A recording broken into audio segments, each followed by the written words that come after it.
Welcome to Actionable Ayurveda, where we activate your AI, your Ayurvedic intelligence to help you live a juicy, glowy life.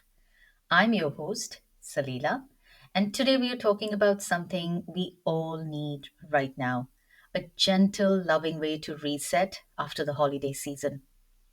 No harsh fasting, no punishment, just pure Ayurvedic wisdom to help you bounce back to your radiant self. You know that feeling, the one where your favorite work pants feels a little bit too snug and your energy is scattered. And your usually sharp mind feels wrapped in cotton wool, right? Don't worry, you're not alone. I'm right here with you, in fact, wearing those tight pants.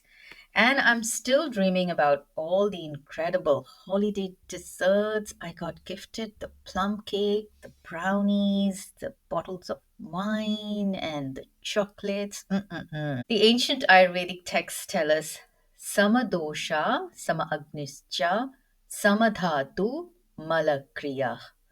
Perfect health is when our digestion, our bioenergies, of Vata, which governs circulation, Pitta, which governs metabolism, and Kapha, which maintains and strengthens our tissues, and our elimination are in balance. And here's the beautiful thing: Ayurvedic wisdom also teaches us that our bodies naturally know how to restore this balance. All we need to do is get out of its way and create the right conditions. So let's start with understanding what's really happening in your body right now. Those late night festivities, extra glasses of wine, and the countless holiday treats haven't just affected your waistline, they have shifted your entire internal rhythm. Here's a shloka from Charaka Samhita, Sutrasthana, chapter 28, verse 45, that kind of lays it out for us. Ahara sambhavam vastu rogascha ahara sambhava. A good diet creates the body, and a poor diet leads to disease. Pretty much all disease starts in the gut. But before you start feeling bad about your indulgences, remember this: joy and celebration are essential parts of life. It's our natural rhythm. Our bodies have evolved over millennia to withstand periods of feasting and fasting. Possibly, this is the first time ever in history that such a large proportion of our human population has easy access to a variety of sweet, sugary, energy dense diet on a daily basis. When we were still developing as a civilization, we ate simple meals on a regular basis, feasting during harvests and celebrations, and this was followed by fasting and cleansing rituals to balance. To cleanse is to help our body integrate the experiences of excess and find its way back to balance. And here's a delightful story that comes to mind. You know Pandavas, the five exiled kings, the heroes from the epic Mahabharata. They lost a bet during a gambling game and had to wander the forest for about 12 years. And they had to live frugally, as wandering ascetics do. So they lived in the forest, eating what was offered by kind strangers. And when they returned and were crowned kings once again, naturally a great feast was prepared, and it was like none ever seen before, so the legend says. And the feasting went on for days. There was so much food that even the animals of the kingdom were fed to their gills with the choicest of delicacies. And naturally, all of the kingdom collapsed after such a long episode of just overly indulging in the most delicious foods. And not a single person could stay awake after the food coma, right? So Krishna, God Krishna, who was a friend of the Pandavas, who was part of this big party, was amused that not a single man, woman, child, or animal was able to get up and get about their day after the festivities were done. All were collapsed in heap here and there. So, what Krishna does is he orders for large vats of pure spring water to be boiled. And into this water, he throws in some mysterious herbs he had got from the Himalayas. And once this drink was brewed to a nice dark color, he offered it to everybody. And the Vaidyas of Kerala say they believe that this was the first cup of chai. I don't know how true this is, but it's a charming story and it always makes me smile. After drinking this cleansing, amazing beverage, all of the kingdom was revived and health was restored. Now, back to our simpler festivities, past month, and their aftermath. I'm going to share a gentle 3-day reset that will work with your busy schedule. So, there's no need to take time off of work or cancel your commitments. This is all about small, powerful shifts that create lasting change. So, we will begin with day one. We'll call it the gentle pause. You'll start your morning with a beverage not unlike what God Krishna made for the Pandavas and their kingdom. It's called Gut Bestea. It's a foundational recipe from my health protocols. And as you sip the Gut Bestea, you will recite mentally, I honor my body's wisdom to heal. And we're going to get to the Gut Bestea recipe in a moment, okay? Now, for breakfast, we're going to try a simple rice porridge with digestive spices like turmeric, cumin, coriander, a bit of Himalayan salt, pepper, and half a teaspoon of ghee on top. Throughout the day, we are going to sip on Gut Bestie instead of water or any other cold beverages. And we will keep a thermos at our desk if needed. And we will avoid teas, coffees, and any other kind of sweet beverages throughout the day. So we're just drinking the Gut Bestie. Now, here's a practical tip for my busy sisters out there. Prepare your Gut Bestie the night before so that next morning you can have it ready to go. And here's the recipe. Pop half a teaspoon of black cumin, half a teaspoon of coriander seeds, half a teaspoon of fennel seeds, and a large pinch of carom seeds in a pan. Once everything starts to brown and you get that nice fragrance, pour over a liter of water. Bring to boil and simmer for 5 minutes. Pour this into a flask for the next morning. When you wake up the next morning, drink about 100 ml or about half a cup. Even a couple of mouthfuls or sips is good to start with. What this does is it cleanses our liver, it cleanses our digestive system, and it prepares the stomach, um, kind of sparks our digestive fire a little bit. Every time you feel thirsty, pour a cup and sip on it. And here's what we have to keep in mind about hydration. Just as you wouldn't overwater a plant when a cup is done, wait for your body to digest that water. Wait for the next thirst cue. And on a side note, sipping constantly is harmful for not just our digestion but also for our dental health. Our saliva needs to be given an opportunity to heal and remineralize our teeth as we give our mouths a break. Our saliva is a very healing liquid, and healthy, good microbiome in the mouth means our saliva is more powerful and is able to prevent cavities, prevent dental decay. Now, coming back to the foundational healing drink from my health protocols, the Gut Bestie. When you have a thermos of Gut Bestie with you as you are going about your day, during meetings, running errands, or in Pilates class, you're not just hydrating, you are cleansing the sticky stuff from your system. Remember the stuff we talked about during our last episode? Same thing. It's called ama in the Ayurvedic language. Now, the other thing I want to talk about here is many of my clients will tell me after they've gone through some reels posted by yogis about drinking a whole liter of water stored in a copper bottle first thing in the morning.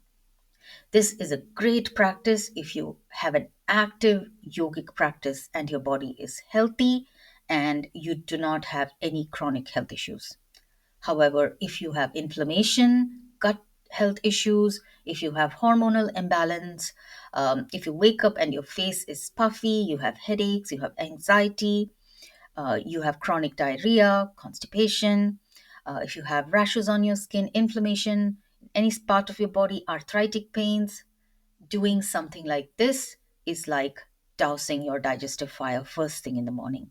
And this is going to set you back really badly if you continue doing this. So, the best thing for those who have aches and pains and inflammation and hormonal imbalance and chronic issues like that, please, just a few sips of hot gut bestie is the best you need, is the best drink you can have in the morning. Now, let's talk about day two. We'll call it the active reset phase. Okay.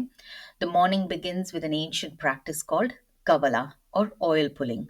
After we have brushed our teeth, scraped our tongues, and rinsed our mouths well. You can also floss your teeth at this time. But here's my modern working woman's version. You can do your kavala while you are checking your first text messages of the day or in the shower as well. This way, we are multitasking with purpose. For this, my favorite recipe is sesame oil mixed with flaxseed oil and a few drops of clove essential oils. You can pre-mix this by mixing together about 70 ml of sesame oil with about 30 ml of flaxseed oil and about 5 to 10 drops of clove essential oil, depending on how much you like it. And if you don't have clove essential oil, it's perfectly all right. Add a tablespoon of crushed cloves. Bottle this and leave it in the sun for a couple of days for the clove essential oils to infuse. Now, here's an expert tip. Use a pinch of xylitol every time you do kavala. This makes the oil pulling even more potent. Your dentist will love you, or maybe not. For meals, think warm, light, and bright.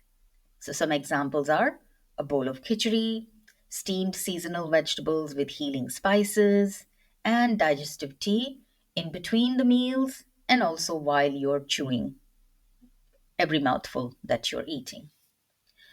A simple khichdi recipe is rice and split mung beans cooked together and tempered with a little bit of ginger, a little bit of asafoetida, some curry leaves if you like to put in, and salt, pepper, and a little bit of ghee thrown on top. And yes, a nice pinch of turmeric. You can make it runny or you can make it slightly thick. Just make sure that you mash it well. And yes, we are having khichdi for all our meals. And we are also adding a generous spoonful of sesame, olive oil, if you are a vegan, on top. Why we do this? We do this so that our food is digested better. Oils are agneya, they improve our pitta, our metabolism, when taken in moderation. And here's something the ancient texts emphasize that we often forget: Ritu Anusara, living in rhythm with nature. Try to eat your largest meal at lunch when your digestive fire is strongest. And if you wanted to get geeky about it, the perfect lunchtime is about half an hour before the sun hits solar noon or its highest point. So the 3 hours straddling the highest point is called Pitta Kala, or the time when our fire energies in the body are active and doing their good work of metabolizing, transforming, activating, and energizing the body. Okay. Day three, we'll call the loving rebuild. This is where we begin to reintegrate normal foods while maintaining our newfound awareness.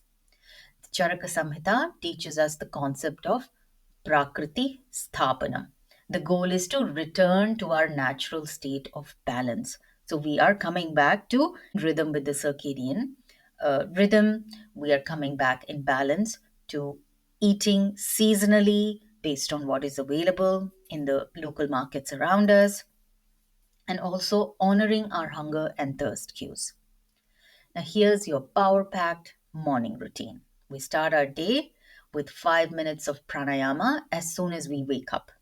I love alternate nostril breathing or anuloma viloma. It's a very simple way to reset our mind, to cleanse away any stress or anxiety from any bad dreams that you may have had. As we wake up, this kind of cleanses our chest region, any kapha buildup in that region, so that we can start breathing a lot better, taking in a lot of fresh prana, and start our day.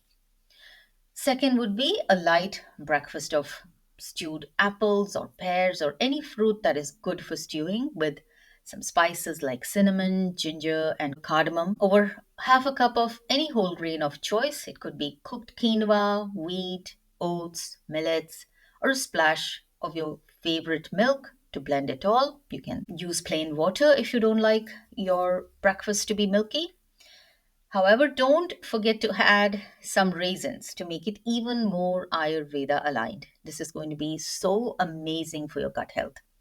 And if you're insulin challenged, then have a savory breakfast instead. So instead of the sweeteners and the sugars, add some asafoetida, some cumin, some salt and pepper, a pinch of turmeric, and you can make a savory porridge.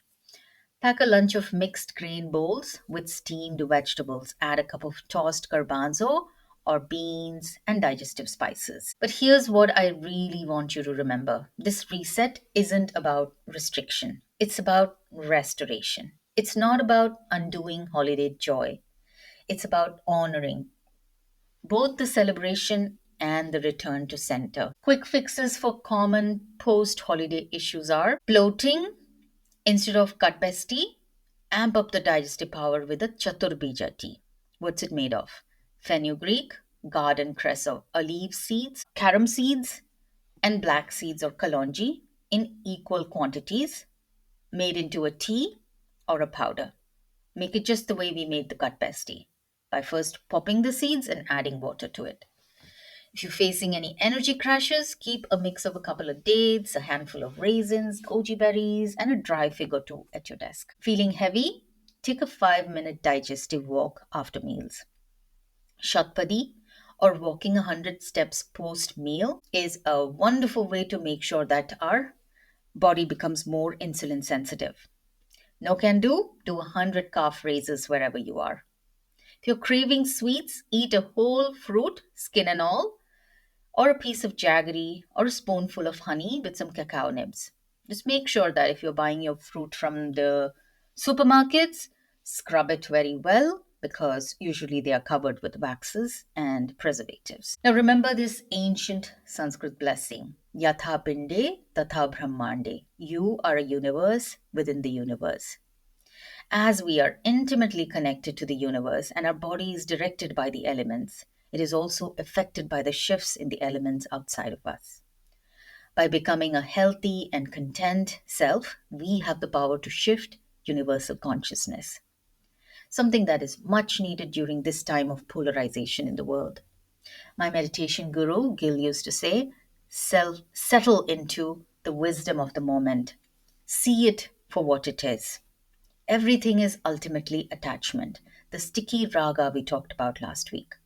And the suffering or roga or disease arises from this attachment. Your body, fortunately, contains all the wisdom it needs to heal. Trust its instincts, support it with wholesome choices, and watch how swiftly it returns to balance. Use the breath as a first response tool to return to your body's Ayurvedic intelligence. A simple, deep, full belly breath by placing our hands on our heart is adequate to take that first step back home, back to center, back to reason, back to joy, back to gratitude. How wonderful that we get to do this messy, precious life with other dear souls who surround us and give us their energy and intentions. Until next week, this is Salila reminding you to stay juicy, stay glowy, and most importantly, stay gentle with yourself.